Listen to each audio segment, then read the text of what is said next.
At 17, another fascinating part of your life, you left home and spent 2 years roaming in the Himalayas, searching for purpose, for deeper truth, for God. So not much is known about this period of your life. You lived a nomadic, minimalist existence, very much like a yogi, often sleeping without a roof over your head. What are some memorable spiritual moments, rituals, experiences from that time? It seems like you've put in a lot of effort. Look, I don't usually talk much about this, but I can share a few external aspects of it. I grew up in a very small town. Our life was all about being part of a community. We lived among people surrounded by them. That was just how life was. There was a library in the village, and I used to go there often to read books. Whenever I read something from the books, I often found myself feeling inspired, thinking, why shouldn't I shape my own life like that? That desire was always there. When I used to read about Swami Vivekananda or read about Chhatrapati Shivaji Maharaj, I would often wonder, how did they live? How did they build such remarkable lives? And for that, I constantly experimented on myself. Most of my experiments were physical in nature, testing my body's limits. For example, where I lived, winters weren't too harsh, but December nights could get quite cold. But still, at night, the cold would bite. It was natural. So sometimes I would decide to sleep outside, in the open, with nothing to cover myself, just to see how my body endures the cold. So from a very young age, I would often experiment with my body, and this became a regular thing for me. For me, going to the library, reading extensively, visiting the pond, washing the family's clothes, and swimming became part of my routine. Swimming was my main physical activity. All of these things were deeply connected to my life.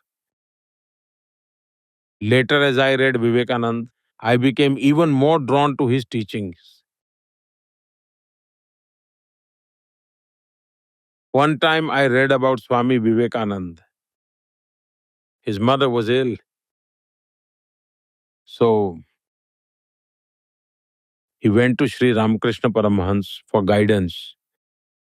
He would argue with him, debate with him. In his early days,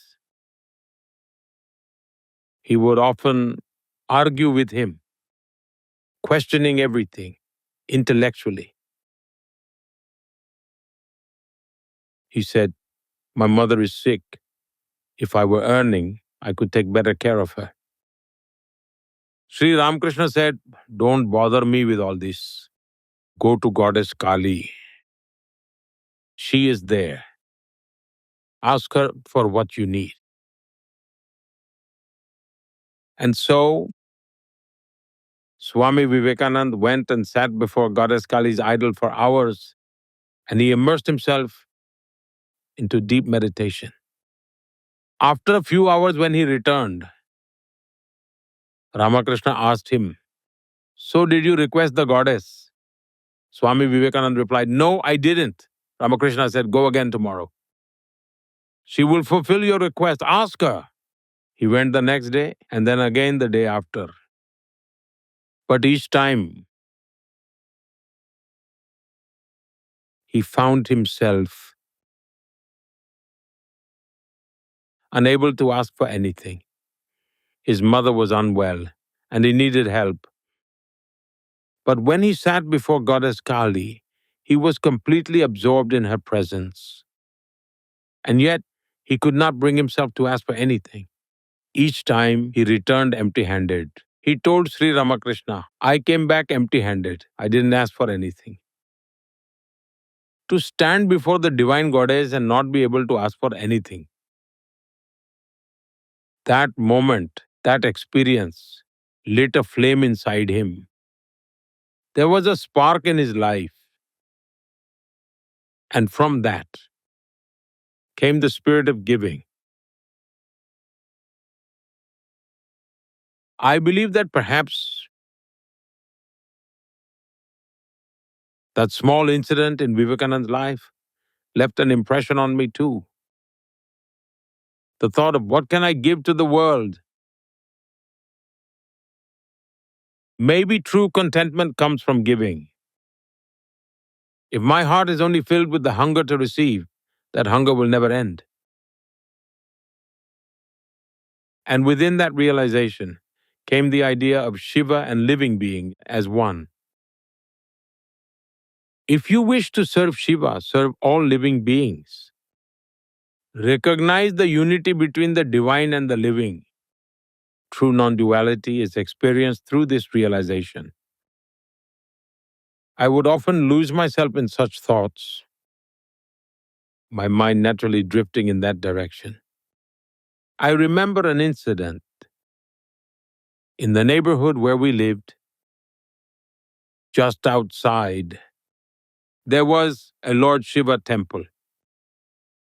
One day a saint came to stay there.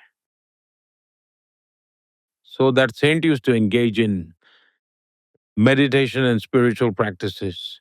I started feeling drawn to him, thinking perhaps he possessed some spiritual energy. I had only read about Swami Vivekananda, never seen such figures in real life.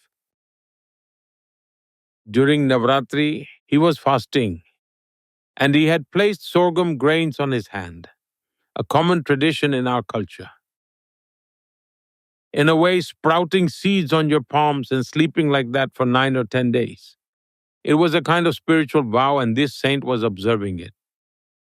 During those same days, my maternal uncle's family was preparing for my aunt's wedding. Everyone from my home was going to my uncle's house for the wedding.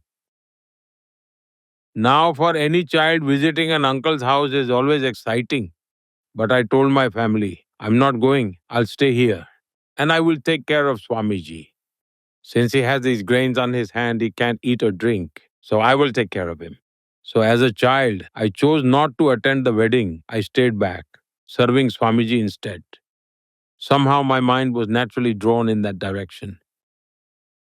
At times, whenever soldiers from my village came home during their holidays, they would walk around in their uniforms with such pride. I would run behind them all day thinking, look at them. They are serving the nation. So there was always a strong feeling inside me to do something meaningful. I didn't fully understand what it would be, and I didn't have a roadmap. There was a hunger within me, a deep longing to understand life, to explore its meaning. So I just set out and began the journey. During my time in the mission, I came across remarkable saints. They showered me with love and blessings. Among them, I formed a special bond with Swami Atmasthananji. He lived for nearly 100 years, a life full of wisdom and service. In his final years, I deeply wished for him to stay with me at the Prime Minister's residence. But his responsibilities were vast and he couldn't come. However, back when I was Chief Minister, he used to visit, and I was fortunate to receive his blessings and guidance. He once looked at me and said, why have you come here? You have a greater purpose to fulfill. Is your priority your own well-being, or is it the welfare of society? Whatever Swami Vivekananda said was for the betterment of society. He said you are meant to serve others. So I remember feeling a bit disheartened at that moment. I had come seeking guidance, but all I got were words. So I continued on my journey, wandering from place to place. I spent time in the Himalayas, embracing the solitude of the mountains. I met many remarkable individuals along the way. Some were great ascetics, people who had renounced everything. But still, my mind remained restless. Perhaps it was my age of curiosity, of wanting to learn, to understand. It was a new experience, a world shaped by the mountains, by ice, by the towering snow covered peaks. But all of this played a huge role in shaping me. It strengthened me from within and enabled me to discover my inner power. Practicing meditation, waking up in the sacred pre dawn hours, bathing in the cold, serving people with devotion, and naturally tending to elderly saints became a seamless part of who I was. Once a natural calamity struck the region, and I immediately devoted myself to helping the villagers. So these were the saints and spiritual masters with whom I stayed from time to time. I never remained in one place for long. I kept moving, constantly wandering. That was the kind of life I lived. And for people who don't know, that moment in the Ramakrishna Mission Ashram with the monk Swami Vivekananda, as you mentioned, he helped steer you towards a life of service. So there's another possible life that could have been where you take sannyasa, you give away everything, and you're a monk. So we could have had a monk Narendra Modi and a Prime Minister Narendra Modi, and he helped you take the decision to live a life of service at every scale. From the outside, people may call me a leader. Some call me the prime minister. Others call me the chief minister. And that's how they see me from their perspective.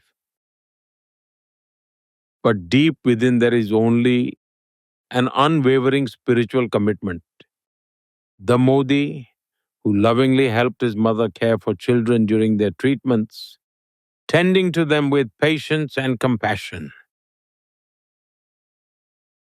The Modi who wandered through the Himalayas, and the Modi who now works from this seat of responsibility, they are all tied together by the same inner consistency. Every action is dedicated to serving others. People may see a stark difference between a saint and a leader, but to me, there is no real difference. Yes, the attire changes, the way of life changes, the words spoken throughout the day shift, and the nature of work evolves. But the core of my being remains unchanged, carrying out every responsibility with the same sense of calm focus and dedication.